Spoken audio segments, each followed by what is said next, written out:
এই পৃথিবীতে অনেক ধনী মানুষ আছে, অনেক গরিব মানুষও আছে, কিন্তু এমন একজন মানুষও আছে যার কাছে 1 টাকা খরচ করাও পৃথিবীর সবচেয়ে বড় কষ্ট। তার নাম হারান্দা।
যাক, নিশ্চিন্ত হওয়া গেল।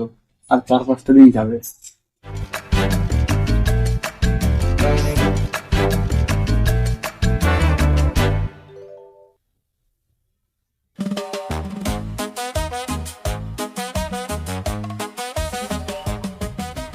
পাশের বাড়ি কত দিল? ওই 60 টাকা। 60 টাকা মাত্র। কি রে, তোরা এখন দাঁড়া আছিস কেন এখানে? চো চো চো, অনেক বেলা হয়ে গেল, এখন চো তাতে হারান্দা বাড়ি। চো চো চো চো। গরম রে ভাই, আর গরম ভালো। এরা আমি তো জুতা পরিস নি কেন? যে কাদের কাদো আর মধ্যে জুতা দেখে এ হলে কাণ্ড। হ্যাঁ, এ স্যাংরা ব্যাংরা নিয়ে আর পারি না।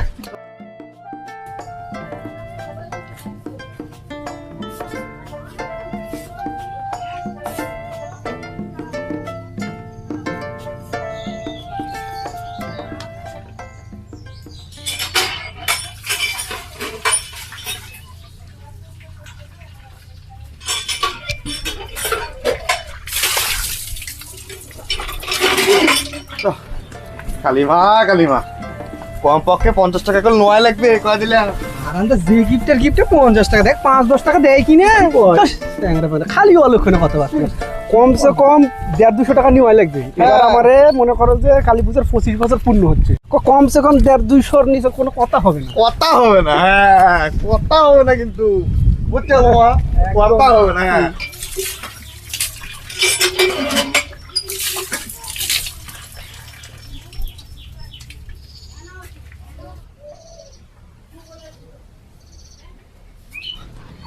কত দেয়?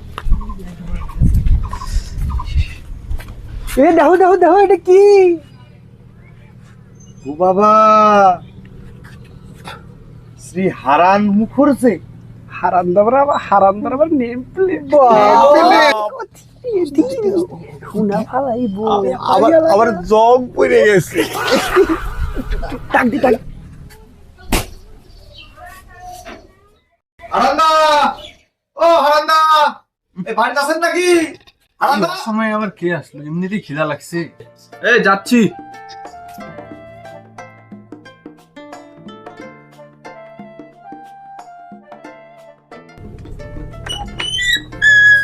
নমস্কার হারান্দা, কালী পুজোর সাদা চাইতেস? আয় ভেতরে আয়। হ্যাঁ চলো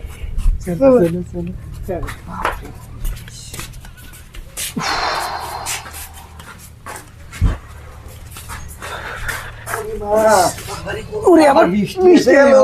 কি রে গরম রে ভাই। কি তাহলে আবার বৃষ্টি এসে গেল? ইস, লাইনটাও নাই। হাসছেরা ওটার দিকে দেখ, লাইট নেই। ও হারান্দা, একটা লাইন আছে তো। হারান্দা একটু ফ্যানটা চালাও না দাদা। দাদা একটু ফ্যানটা চালাও, একটু চালান চালাচ্ছে না, আর ভালো লাগছে না গরমে। ও মা, লাইনের বিল উঠবে ভয়ে আমি তো ফ্যানের হাওয়া খাই না, এদেরকে আবার ফ্যানের হাওয়া খাওয়াবো? কিছু তো একটা ফন্দি পাততেই হবে। ও ফ্যানের হাওয়া ভালো না, ও ফ্যানের হাওয়া খেলে মাথা ব্যথা করে। হ্যাঁ, ফ্যানের হাওয়া খেলে মাথা ব্যথা করে? বাপের জন্য শুনি নাই ভাই এরকম কথা। মাথা ব্যথা। ব্যথা।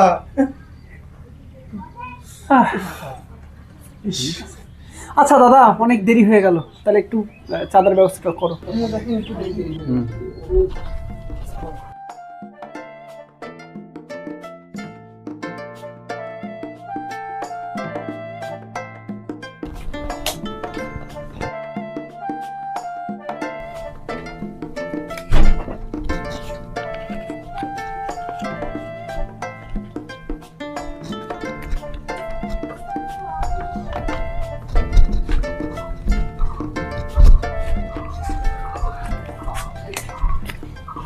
বললাম কে কত দিচ্ছে?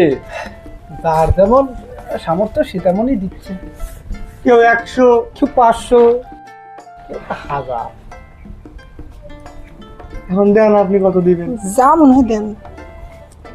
নেন, একটু তাড়াতাড়ি করে, তার ভালো লাগতেছে নাকি। এই গরমে জীবন শেষ, একটু তাড়াতাড়ি করেন।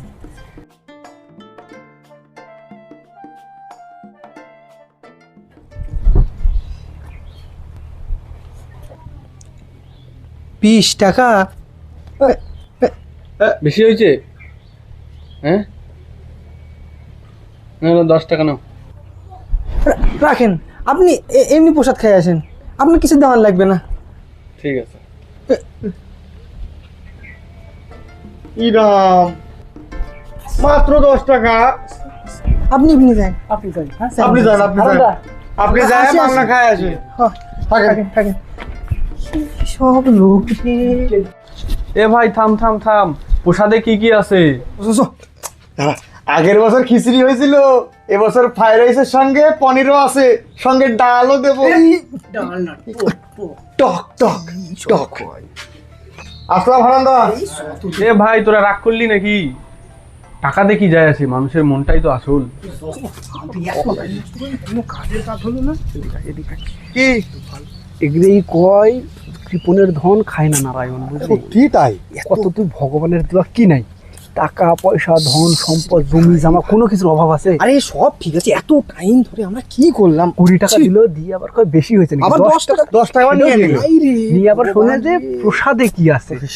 নির্লজ্জ এগুলো মানুষের আস্তে আস্তে আস্তে শুনে পাবে।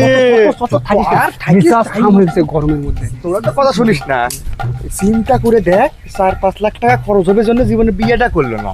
মানুষের পরে পরে কে এগুলা মানে টাকা মনে হচ্ছে স্বর্গে নিয়ে যাবি। আবার কি কবি ক, এই লোকটা রাগিও না, এত গেলে রাগে না। এটা ঠেটা তো, ঠেটা জম ঠেটা। দেখ ওই ঠেটা দেখছি। বাচ্চা বাচ্চা।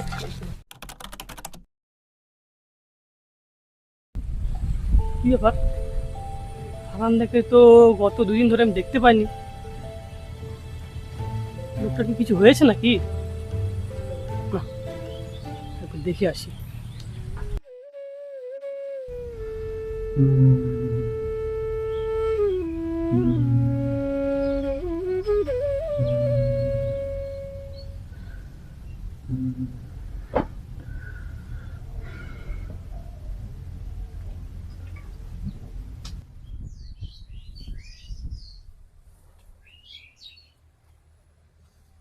হারান্দা, ও হারান্দা,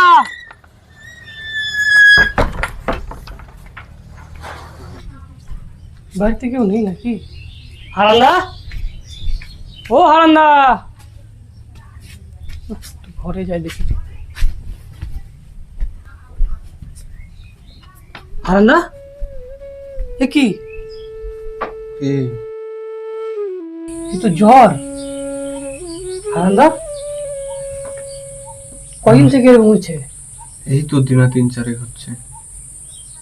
ওষুধ টুধ খাওনি? হ্যাঁ, আমার আত্মীয়দের একটু খবর দিস তো ফোনে। আচ্ছা ঠিক আছে, আমি ফোন করছি। সাউন্ডটা জোরে দে তো।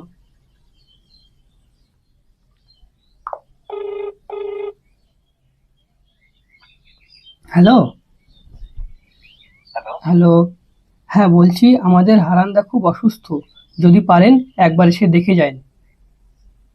এখন যাওয়ার সময় নেই, মারা গেলে খবর দেবেন, তখন সম্পত্তির ভাগ নিতে আসবো। এখন ব্যস্ত আছি।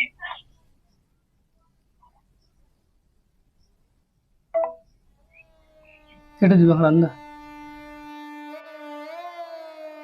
সারা জীবন শুধু টাকা জমিয়ে গেলাম, অথচ একজন আপন মানুষও জমাতে পারলাম না। আমার টাকাগুলো আজও পড়ে আছে, শুধু একজন আপন মানুষই নেই।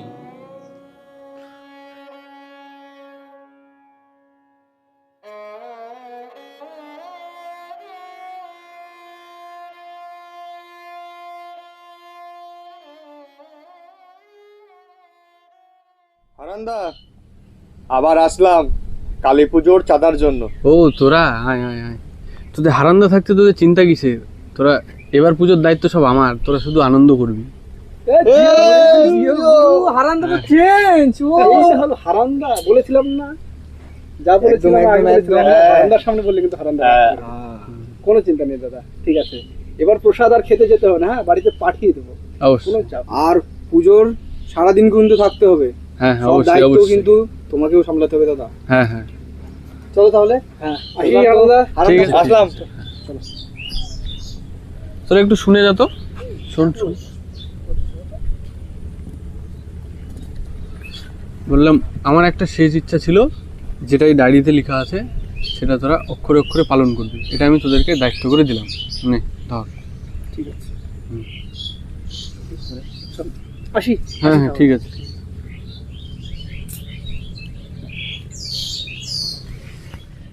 আরে কালকে হারান্দা কি এমন করলো যে বিশেষ ভাবে একবারে অক্ষরে অক্ষরে পালন করা লাগবে? এটা খুলে দেখতো রে, কি লিখেছে কি দেখতো। কি কি আছে কি ডায়েরি? এটা তুমি দেখ, আছে নাকি? ভালো করে দেখ। আরে তুমি দেখো না। আর দেখ না, দেখো, দেখো। হারান্দা বলছে বলে আবার আচ্ছা আচ্ছা, দেখছি দেখছি কি লেখা আছে দেখো। আমি হারান করছে, আমি আমার সজ্ঞানে সমস্ত স্থাবর অস্থাবর সম্পত্তি অনাথ আশ্রমে ও সমাজ সেবার কাজের জন্য দান করিতেছি। আমার মৃত্যুর পরে সম্পত্তির অধিকার আমার কোনো আত্মীয় বা পরিজন নিজস্ব বলে দাবি করিতে পারিবে না। ইতি হারান মুখর্জি। সেদিন হারান্দা বুঝেছিলেন শুধু টাকা জমিয়ে মানুষ বড় হয় না। সারা জীবন তিনি টাকা জমিয়েছিলেন, কিন্তু অসুস্থতার সেই একটি দিন তাকে জীবনের সবচেয়ে বড় শিক্ষা দিয়েছিল। সেই দিন থেকে হারান্দা সিদ্ধান্ত নিলেন টাকা শুধু জমিয়ে রাখবেন না, মানুষের উপকারেও লাগাবেন। আজ গ্রামের মানুষ তাকে কিপ্টে হারান্দা বলে না।